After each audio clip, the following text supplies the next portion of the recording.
আলহামদুলিল্লাহ আলহামদুলিল্লাহ আজকে এই 12 ইউনিয়নের 1 এবং 2 নম্বর কর্তৃক আয়োজিত আজকের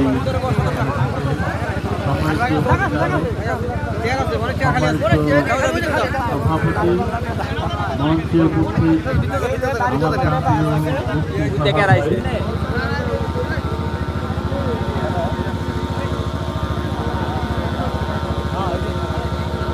এবং যারা উপস্থিত হয়েছেন আমার এই এলাকার একান্ত শ্রদ্ধাভাজন মুরব্বীগণ, যুবক ভাইয়েরা, কিশোর ভাইয়েরা এবং আমার একান্ত শ্রদ্ধেয় মা এবং বোনেরা, সবাইকে সালাম। আসসালামু আলাইকুম রাহমাতুল্লাহি ওয়া বারাকাতুহু। সালামের উত্তরটা মোটেই কাঙ্ক্ষিত মনে হয়নি আর কি। সালাম দেওয়াটা সুন্নাহ আর উত্তমভাবে উত্তর দেওয়াটা এটাকে ওয়াজিব।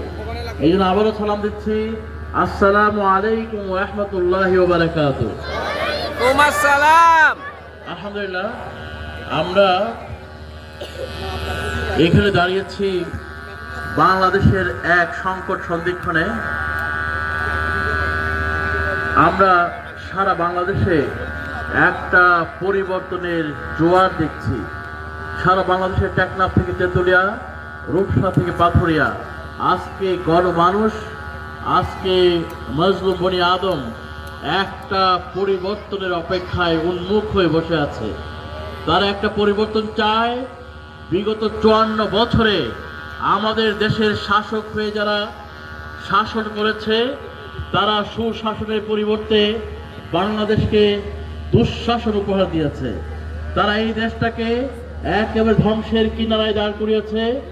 বাংলাদেশের মানুষের ভাগ্যের পরিবর্তনের কথা বলে তারা শুধু নিজেদের ভাগ্য পরিবর্তন করেছে। এদেশের মানুষের ভাগ্যের পরিবর্তন হয়নি। এদেশের তারা বাংলাদেশের মানুষের টাকাগুলো হাজার হাজার কোটি টাকা তারা সিঙ্গাপুর, মালয়েশিয়া, কানাডা, আমেরিকা, ইউকেতে পাঠিয়ে তারা সেখানে প্রাসাদ বানিয়েছে, তারা সেখানে হোটেল বানিয়েছে। এক ইউকেতেই, এক লন্ডনে একজন মন্ত্রী 328টা বাড়ি কিনেছে। প্রিয় ভাই আমার, এইভাবে বাংলাদেশের সবচেয়ে সুরক্ষিত এলাকা, সুরক্ষিত জায়গা বাংলাদেশ ব্যাংকের ভুল ছিল। তারা সাথে বলা যাবে আমরা এই অবস্থার দেখতে চাই না। আমরা দেখতে চাই এর পরিবর্তন আমাদের হতে হবে। আমাদের শিক্ষা ব্যবস্থাকে সম্পূর্ণভাবে ধ্বংস করে দেওয়া হয়েছে। স্বাস্থ্য ব্যবস্থাকে পৃথিবীর উন্নত অবস্থায় পরিণত করা হয়েছে।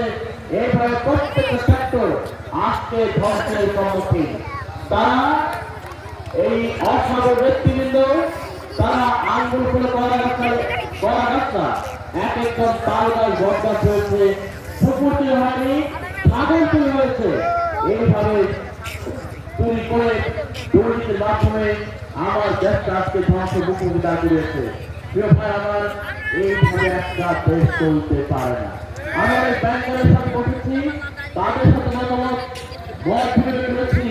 তারা আশঙ্কিত বাংলাদেশের অর্থনৈতিক অবস্থা যে অবস্থায় দাঁড়িয়েছে, আগামী 2 বছর বাংলাদেশের অর্থ ব্যবস্থা, বাংলাদেশ কিভাবে চলবে সেই ব্যাপারে তারা খুবই উদ্বিগ্নের মধ্যে।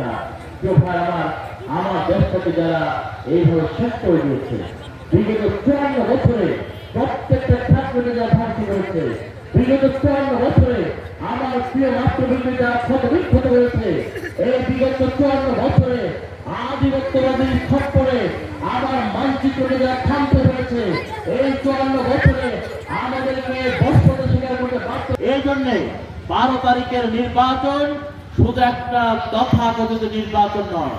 এই নির্বাচন হচ্ছে বাংলাদেশের মানুষের ভাগ্য নির্ধারণ নির্বাচন। এই নির্বাচন হচ্ছে বাংলাদেশের ভবিষ্যৎ নির্ধারণ নির্বাচন। এই নির্বাচনে আমরা যদি পরিবর্তনের পক্ষে ভোট দিয়ে আমরা যদি বিজয়ী হতে না পারি, বাংলাদেশ আবার 100 বছর পিছিয়ে যাবে। আমরা যদি এই নির্বাচনে পরিবর্তন আনতে না পারি, প্রিয় ভাই, মনে করতে হবে এই সুযোগটা আল্লাহর পক্ষ থেকে একটা আমাদের জন্য পরীক্ষা। এই সুযোগের যদি সৎ ব্যবহার করতে আমরা ব্যর্থ হই, আল্লাহ বারবার এই ধরনের সুযোগ দেবেন না। এই জন্য প্রিয় ভাই আমার, আজকে বাংলাদেশের মুক্তিকামী সচেতন মানুষ আমাদেরকে, মায়েদেরকে, বোনেদেরকে, ভাইদেরকে সবাইকে এই ইসলাম কঠোর সিদ্ধান্ত নিতে হবে। সামধিন পাহাড়ের মতো অটল অবিচল সেই দাঁড়াতে হবে অন্যায়ের বিরুদ্ধে, অসত্যের বিরুদ্ধে। এই